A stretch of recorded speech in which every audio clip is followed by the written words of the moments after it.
오늘은 민법의 개강일이고 또 여러분이 변호사 시험 준비를 시작하는 날이실 수 있고요. 오늘 이 자리에 앉아 계신 거 또 23일에 인강을 딱 올라오자마자 들으시는 거 축하드리고요.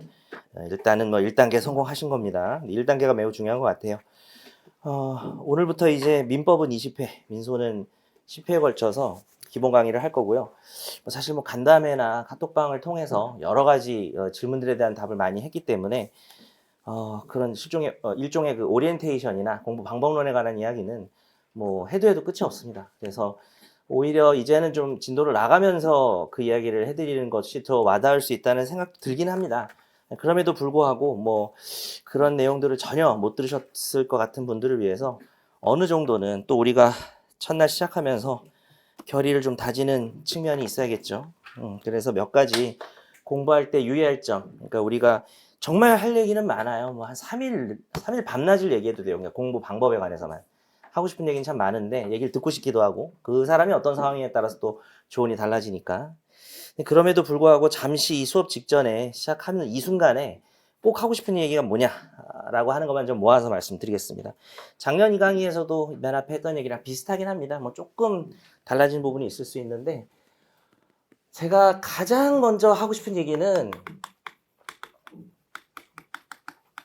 수업에 집중하시는 겁니다.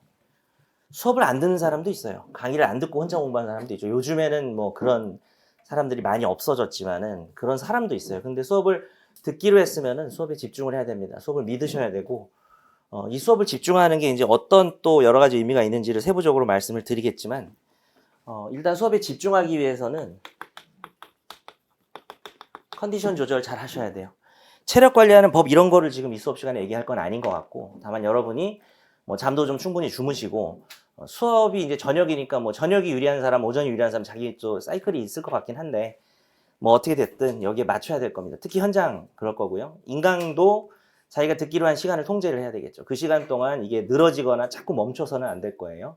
현장 친구들은 라이브로 듣고 있어요, 지금. 그죠? 그리고 인강으로 듣는 분들도 인강의 장점이 좀 끊을 수 있다는 건데 그게 이제 순식간에 단점이 되거든요. 계속 끊게 되면은 4시간짜리 강의를 8시간 듣고 있고 그럴 수가 있습니다. 그래서 시간 통제를 잘 하셨으면 좋겠고요. 그러려면 인강 듣는 분들도 컨디션이 조절을 잘 하셔야겠죠. 현강은 더욱 그렇고요. 여러분 확실하게 잘 그렇게 해서 오시면 좋을 것 같고요. 그다음에 수업에 집중한다는 의미는 저는 이걸 많이 강조하고 싶습니다. 제 수업의 특징이에요. 제 수업을 듣기로 하셨다면은 제 발문에 주목을 하셔야 돼요. 질문이라고 안 하고 이제 발문이라는 표현을 쓰는 것은 여러분으로 하여금 발문이 국어사전 찾아보니까 저도 좀 잊어버렸는데 그 화두를 통해서 무언가를 생각하고 고민하고 학습을 하는 걸 말한다고 하더라고요. 정확한 정의는 까먹었습니다만. 저는 여러분들에게 발문을 그냥 하지 않아요. 아이스 브레이킹이 아니고 전부 해야 되기 때문에 하는 거예요. 해야 되기 때문에 하는 겁니다. 종류를 좀 나눠보면요. 체계나 어떤 개념이나 이런 것들을 잡아들이기 위해서 하는 발문이 있어요. 제가 이런 생각을 하고 이번엔 책을 잡아 이렇게 한 게 아니라 수년간 계속 이렇게 수업을 하다가 작년부터인가 내가 발문하는 게 뭐지라고 혼자 정리해 본 거예요. 그래서 제 수업을 이제 생각해 보면서 한 건데 체계나 개념이나 어떤 일종에서는 관점 같은 발문인 거죠.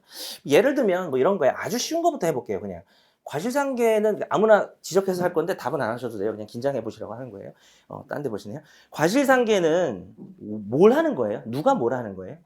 그러니까 다른 단어가 많이 나올 수도 있지만 손해배상이라는 단어가 나와야 돼요.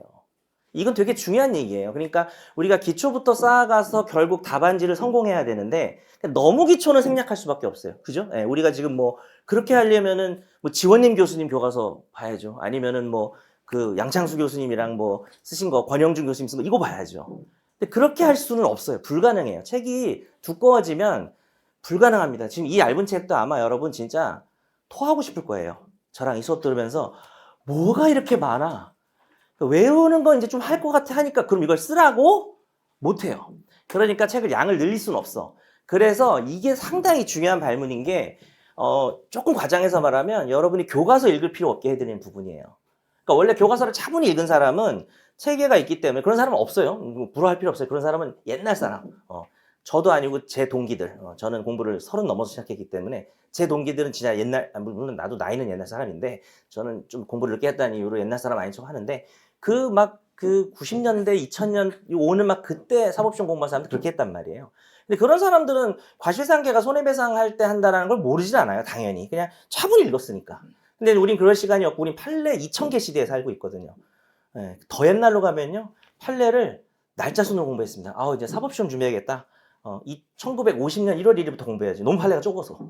근데 지금 우리는 2000개 시대에 살고 있단 말이죠. 그러면 최적의 방법을 찾는 거고, 근데 제가 거기서 비는 부분을 보완을 해드려야 되니까, 올해 사례 문제 같은 경우도 상당히 민소법 같은 경우에 기본 개념을 물어봐서 오히려 좀 어려운 부분들이 있었거든요. 그래서 그런 걸 대체하시려면은, 예를 들어 지금 질문 던졌지만, 과실상계 뭐 할 때 하는 거냐 그랬을 때 손해배상이라는 말이 안 떠오르면 안 돼요. 근데 그 얘기를 제가 언제 해주냐? 수업할 때 다 해요. 수업할 때 제가 질문 타임은 다 중요한 겁니다. 그래서 그때 여러분이 뭐 얘기하려고 하지? 안 떠올랐으면 써야 돼요. 과실상계는 손해배상. 사실은 그 책을 읽어보면 손해배상 단원에 있잖아요. 그죠? 근데 이제 많은 걸 배우다 보니까 뭐냐라고 했을 때 뭐 그런 부분들이라든지 뭐 한 개만 더 해보면은 법정 대위자의 면책과 공동저당은 어떤 관계가 있냐 이렇게 했을 때 떠오르는 게 바로 있어야 됩니다. 뭐 여기서 제가 원하는 답은 공동저당권자가 채무자 소유랑 물상보증인 소유물이 있는데 채무자 소유물의 자기 저당권을 지우고 물상보증인 소유물에 경매를 들어갈 때 그때 물상보증인 한 말이 나 면책시켜줘 이거예요. 근데 지금 제가 얘기한 게 지금 아마 뭐 잘은 모르겠지만 이 얘기를 듣는 분들 중에 이제 뭐 오래돼서 까먹었을 수도 있는데 이게 까먹어도 되는 게 있고 그냥 기본 개념인 게 있거든요. 그래서 이런 이제 항상 수업을 할 때 기본 개념이 뭔지 이런 것들을 여러분이 하나만 더 해봐요. 대리권 남용은 뭐 할 때 하는 거죠? 바로 나와야 됩니다. 대리권 남용, 그죠? 대리권이 있어요. 유권 대리인데 이거를 사적으로 유용을 한 거죠. 근데 그걸 누가 주장하는 거예요? 그걸 본인이 주장하는 거죠. 본인이. 상대방이 주장하는 게 아니고. 그러니까 되게 쉬운 얘기인데 이제 좀 어려운 얘기를 전달하면 너무 힘 빠지니까 다 안 떠오르니까. 근데 이 얘기도 그렇게 바로바로 떠오르게 내가 개념이 충만한가를 생각을 해보셔야 되고요. 이런 것들을 제가 발문 과정에서 한다라는 거죠. 그럼 여러분이 그걸 꼭 따라가셔야 됩니다. 뭐 이행보조자 뭐 하는 제도예요? 채무불이행 묻는 제도예요. 그러니까 뭐 그 안에 무슨 뭐 부진연대 책임도 나오고 뭐 의사관여도 나오고 하는데 뭐 하는지를 이제 우리가 알아야 되겠죠. 이런 게 바로 개념이자 책이에요.